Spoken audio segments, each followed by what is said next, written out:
Hi, and welcome to another episode of Parenting on Purpose. My name is Neela. I'm a parent educator at Family Futures Resource Network. Thank you so much for joining me.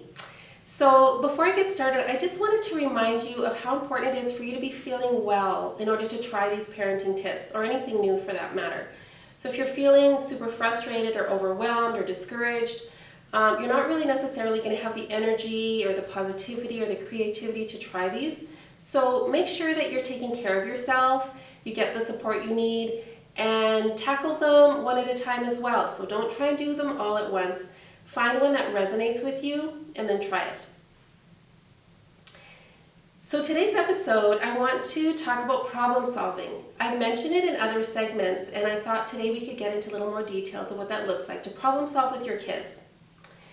And it's important to know as parents that when our children are babies and very young, that we solve the problems for them, of course. So if you have a baby that's crying, you go through a list and you ask yourself, oh, is he hungry? Is he thirsty? Could he need a diaper change? And usually you figure it out and you solve the problem for them. And as our kids get older, we still play a part, but we want to teach our kids to come up with solutions on their own. It's also really helpful to know where our children are developmentally. For example, your 4-year-old may not even realize that there's a problem that needs to be solved, and they're also going to need help with coming up with ideas. So you're going to play a bigger part at the beginning for them. But if you have a 9 or 10-year-old, they're going to be able to be better at it. Also, it's important to remember our kids' temperaments. So temperaments are basically how we see the world and react to different things that go on around us. And so if you have a child who's very introverted and quiet, you might be able to help them be more, by encouraging them to problem solve. You're going to play a bigger part in that one as well. So I just want you to try and put yourself in their shoes. You know your children best, and kind of remember what it's like to be their age. But they're very creative and learn really fast. So no matter what age your children are, and whatever temperament they are, problem solving is something that they can learn with your guidance. So before you even start to problem solve, you have to make sure that everybody's ready to do it. So that means that anybody involved in the problem solving is feeling calm and feeling willing to do this. So let's say that you had a really hard day and then your child misbehaves and there's a problem to be solved. That's not the best time if you're feeling your emotions elevated. So if you're really angry or frustrated, whatever it is that you're feeling, take a deep breath, go for a walk, take the time that you need to get yourself to that point where you can do it. And sometimes it takes another day or two. Just remind your child that you are going to come back to it. So the same thing goes for your child. If their emotions are elevated, they're feeling really sad or crying or not willing and really frustrated and angry, you can actually help them to regulate their emotions so that they can get to a point where they're feeling calm and willing as well. So once you're both ready, it's time to tackle it. So basic problem solving has 5 easy steps. So the first one is name it. What is the problem?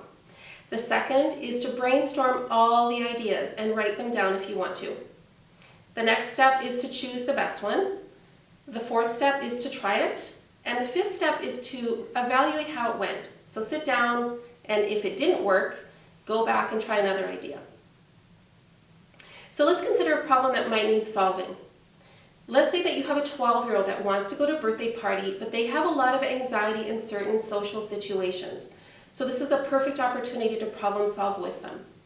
You can ask him to come up with different ways that he can try to manage his feelings.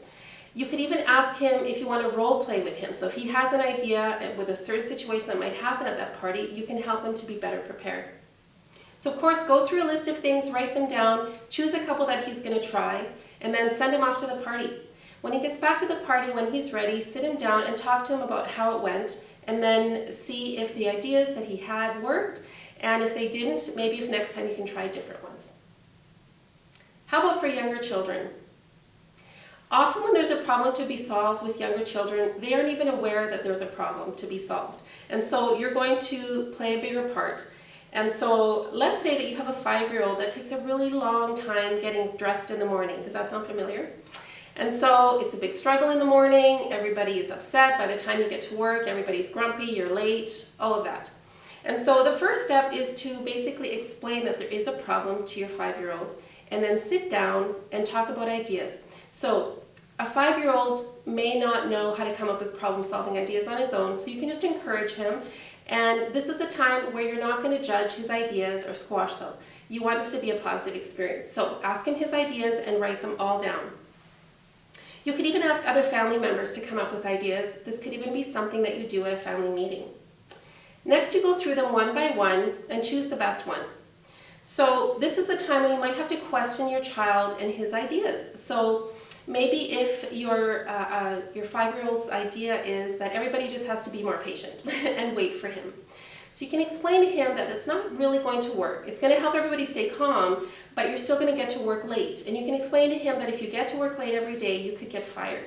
So children don't have the ability to put those two and two things together. They need your support in finding that out. And so you want to stay calm and positive and encouraging, but just explain that that might not be the best way.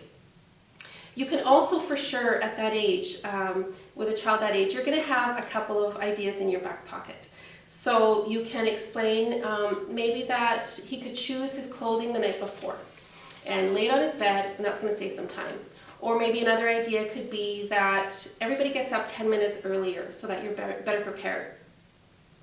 And there's something super important about this part is you have to remember that kids are more likely to be on board with any plan if they play a part in it. So if you didn't choose one of his ideas, at least let him choose one of the other ideas that are more feasible.